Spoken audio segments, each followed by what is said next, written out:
Ассалаумағалейкум. YouTube'ден қырғын ақша тауып жатыр екен. YouTube'ден миллиондаған доллар тауып жатыр екен. Серікжан Біләшұлы ақша үшін YouTube'де сөйлейді екен деген әңгімені көптен естіп жатырмыз. Анығында YouTube'ден қанша ақша табуға болады? Қаншалық, оның табысы қалай? Көп пе, аз ба?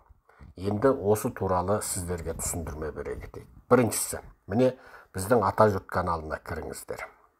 Мысалы, мынау бір тәулік бұрын söyленген, 23 сағат бұрын söyленген видеоға қараңыздар. Украина бір оқпен екі қоян атты деген видео. Бұл бір күннің ішінде, бір тәулікте 19.000 көрілген, 2 сағат 50 минут 50 секундтық видео. Негізінде бұл түпнұсқада тікелей эфирде мына лайв дегенді бастық, міне. Лайв дегенде бұл 2 сағат 50 минут 50 секундтық бұл видео Орыс-Украина соғысынан соңғы жаңалықтар деп тікелей эфирде söyленген. Бір тәулікте 30 мың көрілді. Енді осы 30 мың деген мына цифрды қараңыздар, е? Осы 30 мың деген цифрдың астында жер шарының суреті тұр. Бұл видеоның жалпыға ашық видео екенін белгісі. Екіншісі, жер шарының белгісінің оң жағында доллардың белгісі тұр. Бірақ доллардың белгісі көлденең көлбеу сызықпен қиылған. Яғни бұнда монетизация жүрмейді. Яғни жарнамадан ақша түспейді, табыс түспейді. Одан кейін лайк тұр, 3000 лайк тұр. Одан кейін комментарий тұр, 234 комментарий тұр. Енді екінші видеоны көрейік. Ислам әлемі масқара болды, сызықша 2, 9 күн бұрын söyленген, 20 мың көрілім жиған, жер шарының суреті тұр. Жалпыға ортақ видео, астында доллардың суреті тағы сондай. Көлденең сызған. Бұнда жарнамадан табыс жоқ. Үшіншісіне қараңыздар. Ислам әлемі масқара болды. 9 күн бұрын söyленген, 41 мың. Тура сол 41 деген жазудың астын қарасаңыз, жер шары тұр, доллар көлденең сызылған. Тура сол сияқты тышқандардың жаннаты 25-ші әлем дегенді қараңыз. 12 күн бұрын söyленген, 20 мың көрілім, жер шарының суреті, сосын доллар көлденең сызылған. Енді осындай кете береді. Мысалы, видеолар. Міне, бұл видеоларды да міне осындай. Ал енді қараңыздар. Мына видеоларды қарайық. Мысалы, бұл видеоларды қарасаңыз, неше түрлі видеолар бар. Оның ішінде жаңағы көп видеоларды, мысалы, Абай қазаққа жау болған 195 мың көрілген 9 ай бұрын. Доллар жоқ, мысалы, қараңыздар. Сұмдық оқиға Қарақалпақта 188 мың көрілген, ода да жарнама жоқ. Алақай сүйінші 183 мың көрілген, жарнама жоқ. Қазақ қайта көтерілді 8 деген, мұна 177 мың, жарнама жоқ, мысалы. Осындай мысалы. Бір әйелдің 2 байы болсын деген видео 171 мың көрілген, мысалы, жарнама жоқ. Осылай айта берсек кете береді. Қазақ оянды 147 мың, кете береді. Енді қараңыздар. Біздің каналымыз, бірнеше каналымыз бар. Біздің, мысалы, Атажұрттың өзі, мысалы, Нағыз Атажұрт каналымыз бар. Нағыз Атажұрт каналымызды қараңыздар. Нағыз Атажұрт каналы, мысалы, бұл канал біздің 4 каналымыздың біреусі. Бұнда кейде жарнама болады, кейде жарнама болмайды. Ал енді қараңыздар. Атажұрт қазақ каналы бар, мысалы. Атажұрт қазақ каналы бар, міне. Атажұрт қазақ имені. Бұнда жарнама болады, мысалы. Жарнамалар болады. Ал үшіншісі, Нағыз Атажұрт, Атажұрт қазақ, енді Атажұрт Серікжан Біләш деген канал бар. Ол бұрынғы біздің ескі канал. Атажұрт Серікжан Біләш деген мына каналымыз. Біздің бұрынғы ескі каналымыз бар. Ескі каналымыз мынау, міне. Оны біз қазір музей ретінде, мұражай ретінде сақтап қойып қойдық, тиіспей. Мысалы, бұндағы видеолар өте көп көрілген. 3 жыл бұрын Серікжан Біләшұлының соттағы сұмдық сөз 1.100.000 көрілген. Америкадан сұмдық сұхбат 1 миллион көрілген. Қытайдың адам жейтін үшін 996 мың көрілген. Бекболат Тілеухан жайлы шындықты айтты 965 мың. Серікжанның соты сұмдық болды 947 мың. Айына 17 мың доллар табатын қазақ қызы түрмеден шықты 816 мың. Қазақ спермасы Қытайға не үшін керек? 674 мың. Қытай өзіне қарсыларды қалай сатып алады? 634 мың. Соғыс басталды. 572 мың. Әлемдік зор өзгеріс келе жатыр. 538 мың. Міне, мысалы, Қытайда су апаты 480 мың. Қытай түрмесіндегі сұмдықтар 479 мың. Қытайда корона бұршақ апаты 462 мың. Мысалы, кете береді ары қарай қарасаң. Сұмдық сұхбат 377 мың. Дулат Ағаділдің үйінде ата жұрт 363 мың. Мысалы, кете береді. Қытай түрмесінің тағы бір тірі куәгері 355 мың.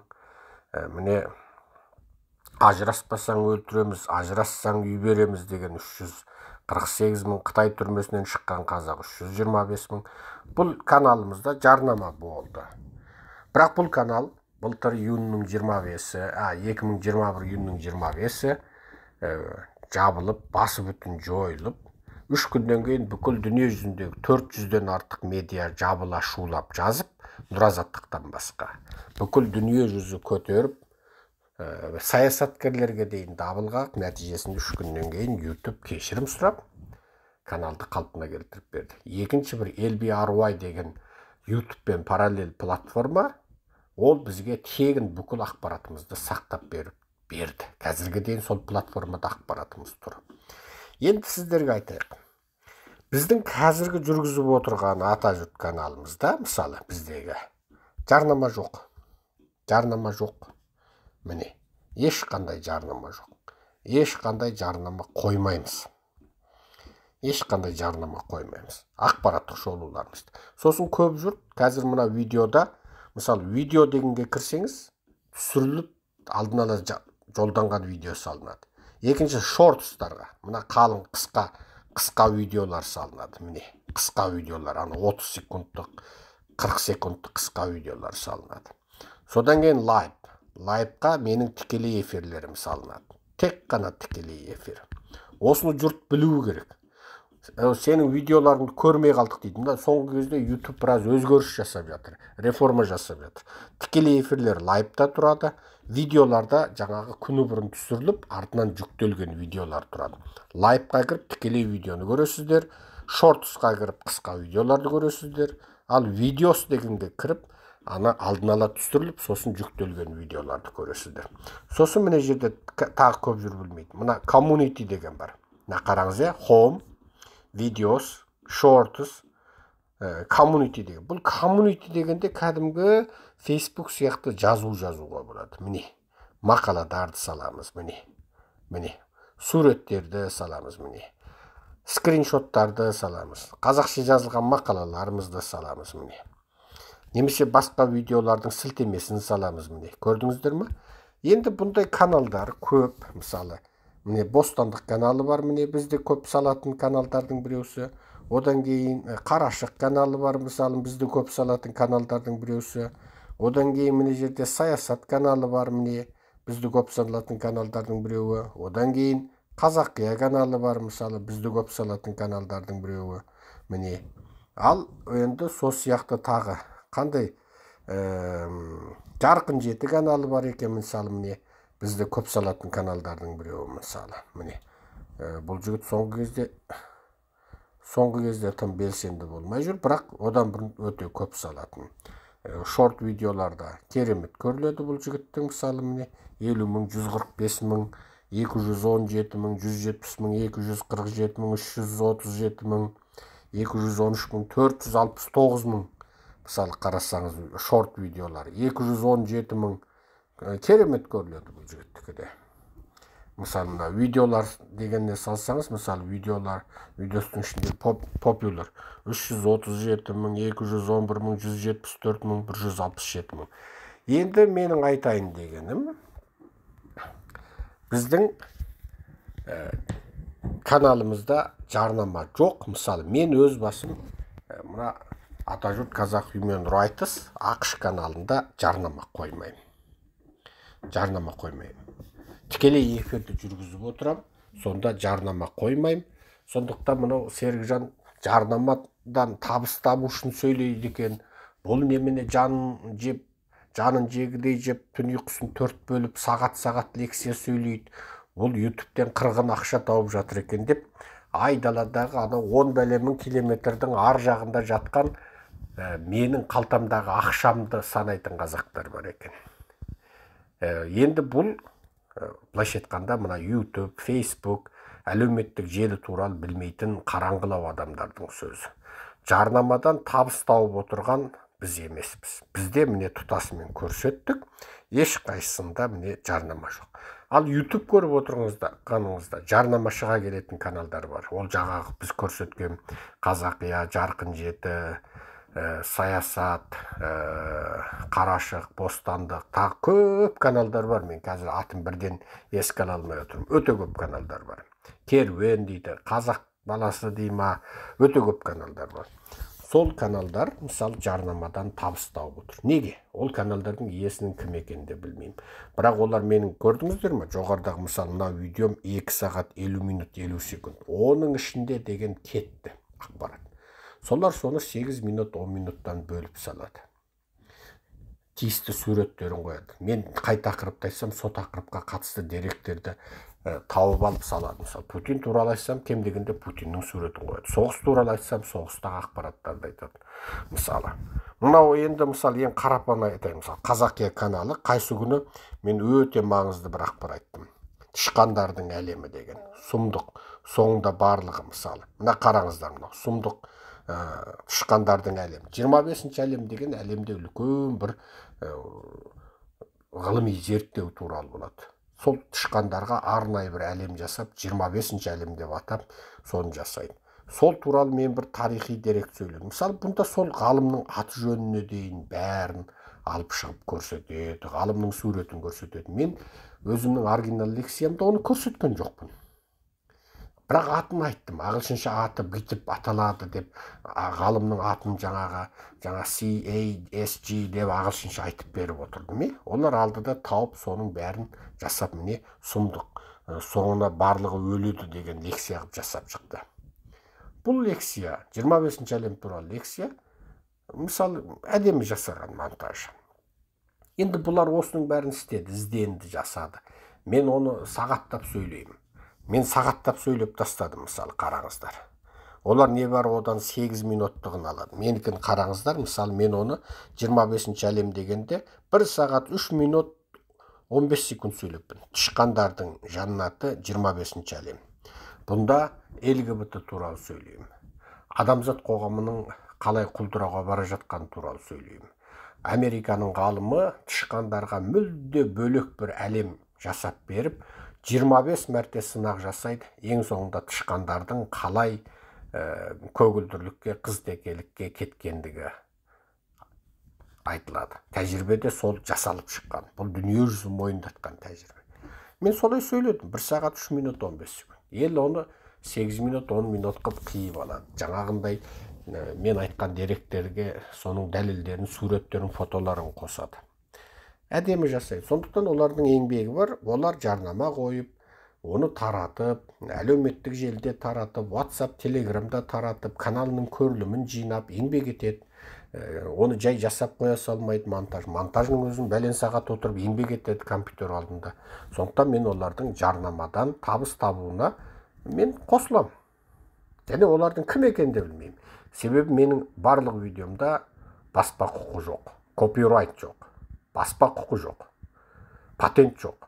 Кім көшіріп, қиып, бөліп таратады, бәріне рұқсат беріп қойған, жариялап қойған. Яғни менің каналым бүкіл ашық канал. Енді жаңағыда қиып тарататын каналдарға неге рұқсат беріп отырмын? Сонда маған ақша керек жоқ па? Жоқ. Маған халықтың санасының ашылғаны керек. Каналыма баспа құқын қойып, жарнама қойсам, менде ай сайын қыруар ақша тауып отыруыма болады. Қыруар ақша тауыма болады. Бір жылда табатын ақшама мен Америкадан бәлен үй алып тастауыма болатындай көрілімім бар менің. Бірақ неге одан бас тартып отырмын?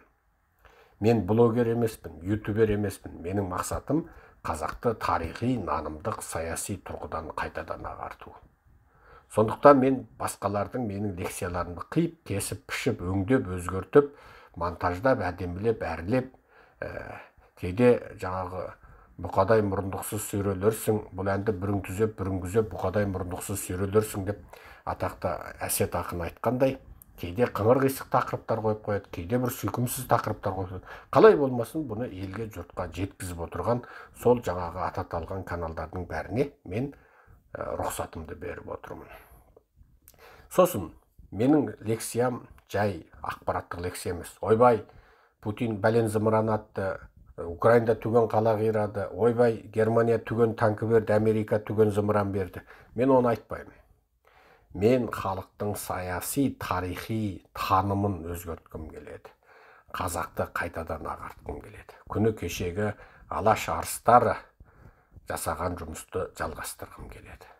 Қазақ саяси сауатты болса, тарихын білсе, тамырын білсе, мына құлдыққа түспейді. Саяси сауатты халық ешқашан құл болмайды. Саяси сауатты халық еркін демократиялы ел құра алады. Сондықтан менің мақсатым қазақты ағарту. Жақсы, мен біраз түсіндірме бердім. Енді компьютерді жақсы білетін жастар, егер өздері осы менің лекцияларымды кесіп, пішіп, қиып, өңдеп, таратып, тіпті неше түрлі шорт видео қылып таратып, содан жарнамадан ақша табам десе, ол өте оңай. Бірінші, YouTube канал ашасыз. YouTube канал ашу үшін Google аккаунт керек. Google аккаунт кәдімгі Gmailден бір пошта ашсаңыз жеткілікті. Google аккаунт болады. Электрондық пошта. Сосын Google аккаунтқа сол бір атпен барлық Google аккаунтты қоя аласыз. Тіпті Google картаңызды да барлық Google'дың бүкіл интернет продукт көре аласыз. Екінші, Google аккаунтыңыздан YouTube канал ашасыз. YouTube каналыңыздан біздің каналымыздан қиып алған видеоларды өзіңіздің талантыңыз, талабыңыз бойынша ел жұрт қызығатындай тақырыптар, фондар қойып, монтаждап, менің жай жаңа лекцияларыма, мысалы, мен Путин туралы қойғанда, Путиннің суретін соғыс туралы қойғанда, сол мазмұн қатысы кадрлар, мысалы мен жаңағы Америка ғалымның анау тышқандар туралы тәжірибесін, сол ғалымның суретін, сол тәжірибеге қатысты басқа да ақпараттарды қойып, сөйтіп монтаждайсыз. Елді жұртты қызықтыра алатындай болсаңыз болған. Сосын монтаждап каналыңызға салыңыз. Сосын YouTube сізден автоматты сұрайды, сіз біреуге маған жарнама беріңізші деп табаныңыздан тозбайсыз. YouTube өздігінен сізден жаңа хат жібереді. Сіздің видеоға жарнама қосуға рұқсат па дейді. Окейді басасын, қосылады. Сосын жарнамаңыз біраз деңгейге барғанда өздігінен банк есепшотыңызды көрсетіңіз, сіздің жарнамаңыздан мұнша ақша түсті дейді. Ол жарнама әр мемлекеттің сіздің сол YouTube каналыңызды көрген регионның халқының деңгейіне қарай береді. Мысалы, сізді Америка құрлығынан көретін адамдар көп болса, жарнамасынан түсетін табысы көп болады. Еуропа ол да сондай. Азия бойынша Жапония, Тайвань, Корея, Сингапур ең қымбат болады. Совет одағы елдерінде жарнамадан түсетін табыс аздау болады, бірақ Совет одағы халқының, ескі Совет одағы халқының тұрмыс деңгейі үшін алғанда қомақты табыс болып қаралады. Яғни сол жерде жаңағы арқетіңіз арша, борбайетіңіз борша болып, таң бозынан тұрып қара жұмыс істегендердің табатын табысынан әлде қайда көп табасыз. Банк есепшотыңызды байлайсыз, бітті, болды. Сөйтесіз де жарнамадан табыс түсіп отырады сізге. Ол үшін жұртты қызықтыра алу керек сіздер. Мысалы, жоғарыдағы каналдағы азаматтар сияқты, мысалы, кәдімгідей, мысалы, мынау Жарқын жеті каналын қараңыз. Міне, көрілімдері қалай көп, мысалы. Мысалы, Жарқын жеті каналында популяр дегенді қараңыз, міне. 337 мың, 211 мың, 174 мың, 167 мың. Ал оның шорт видеоларын қараңыздар. Шорт видеоларыңыздар. Міне жерде 145 мың мына видеода. Мынада 217 мың, мынада 50 мың, мынада 247 мың, мынада 170 мың, мынада 337 мың. Мынада 469 мың. Мына видеоны қараңыз, ең шеткі 469 мың. Мынада 213 мың. Яғни табыс қалыпты. Енді міне жерде Қазақия каналы деген канал бар, мысалы. Ол да жаңадан шығып, жаңадан нетіп келе жатыр, мысалы. Жаңадан көтеріліп келе жатыр, міне 375 мың, 68 мың, 65 мың, 45 мың, 31 мың, мысалы 25 мың жақсы тауып келе жатыр, 16 мың. Сондықтан сіздің де солай ақыл ойыңызбен табыс табуыңызға әбден болады. Менің бүгінгі айтайын дегенім осы, біраз жұртқа сол ақпараттық, танымдық, саяси сауат бергім келді.